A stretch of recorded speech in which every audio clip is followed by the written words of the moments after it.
Okay, we're going to go through the remodel. Just remember, these are just suggestions. It may not be the right plan at all. It's just a few of my ideas, and I'll put them out there for you. So we're going to go ahead and start with the kitchen as it's built. First thing I'm going to do is actually lower some of the walls so we'll have a better view of things as we go through the model. And that'll take me just a second. So here's your kitchen as I remember it anyway. Your little pantry closet is over here on the right. Next to that, the refrigerator. Next to that, your cabinets, the stove, sink, dishwasher, countertops, and the cabinets you have built. You got a couple of corner cabinets left and right of the microwave and the overhead cabinet above. So it's pretty small and pretty limited. Not something I think we can expand on. So I think we have to take the footprint as it is and just live with that. But there are some things that we can do. We're going to switch over now and take a look at the remodel as I've laid it out for you. Now here again, I'm also going to take some walls down. So here we have the countertop sticking out. This is granite. You can see into the other part of the kitchen, the cabinets that we've added in there. The refrigerator we've moved around. The wall ovens which are there. And I've changed the cabinet design, the upper cabinet design, and a couple of the bottom cabinets as well. So we're going to just spin around and take a look at this from what you would see as you walked into the kitchen. We have a 30-inch sink base over here. This is for your tall appliances, big mixers, that kind of thing. The sink base will not have a drawer. It'll just be the open space within the cabinets. Next to that is a 12-inch cabinet with a drawer. And next to that is an 18-inch cabinet with drawers. So there's plenty of room for silverware, other things you might want to store beneath.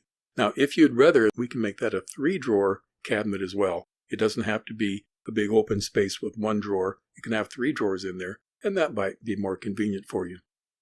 Now we're just going to spin this around and look at the other side. Here we have a 30-inch cabinet.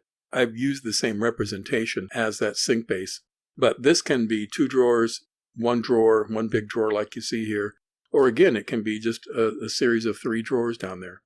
Next to that is the pantry. It's 24 by 24, which is standard. It's 84 inches tall, which will make it 7 foot tall.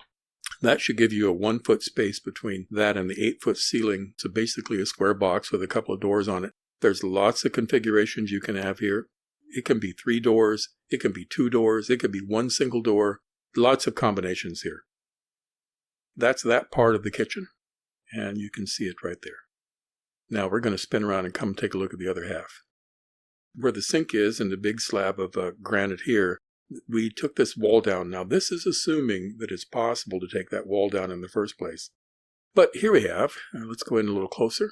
On this side we have your refrigerator. One thing I should point out, this is the wall that holds the air conditioning unit behind it. The white slab just to the left of that air conditioning unit is a door that I'm suggesting we put in there. It can be any kind of door. It can be a swinging door. It can be a folding door. It could be a bifold door. It could be anything you want, anything that fits. This wall normally is out to here, and I'm proposing, for the sake of the refrigerator and possible mismeasurements on my part, it may be necessary to take this down to here so that we could slide the refrigerator over if we had to. So if necessary, we could take the refrigerator, maybe it needs to come over a couple of inches like this to give us space to put all the other things in there. I just have to get an accurate measurement of the space and make sure that I've done this properly. Next to that, we have an 84-inch cabinet, which is holding the wall oven, and a microwave on top of that. Now, this is just a picture here, so it doesn't really look like this, but it's pretty close. The cabinet itself, though, is 84 inches tall.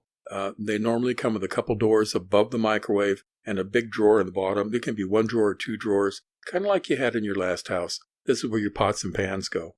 And then on the left of that is a 24-inch cabinet. I've represented as a 3-drawer cabinet. Big drawer in the bottom, again for pots and pans and skillets. A couple other drawers here. And then if we look up, we've got a 24-inch cabinet with 2 doors. They'll open in the center. And next to that on the left is another 24-inch cabinet that fits in that corner. I like this particular layout better than with a corner cabinet group. This will have a single door on it, but it'll have a deep reach to the left. Now over here, next to it, we have another 24-inch cabinet with 2 doors. They'll open in the center. On the bottom, below that, is starting from this corner, we have a 12-inch cabinet. Now I've got a single drawer and a single door. It could be just one single door, very similar to the cabinet that you have in there right now. And the purpose of that is this is where all your sheet pans and things would be able to slide into. So you take up that whole entire cabinet space, which is 34 inches tall and 24 inches deep. So that can change. I just represented it this way. This is our base cabinet for our cooktop. The drawer that's represented here is decorative. There is no drawer on the top. It doesn't open. There are only 2 doors and it opens to a space on the inside. And again, you can put tall things in there, maybe big cooking pots, whatever you like. And of course, on the top, we have a cooktop surface right here. And above that, we have the exhaust hood. Now, I'll talk about the backsplash tile in just a moment. To the left of the cooktop is another 12-inch cabinet, 1 drawer, 1 door. Above that is a 30-inch wall cabinet with 2 doors on it, opens in the center. And then as we come in here, we have our kitchen sink, which is on the left. Again, this is a 30-inch cabinet.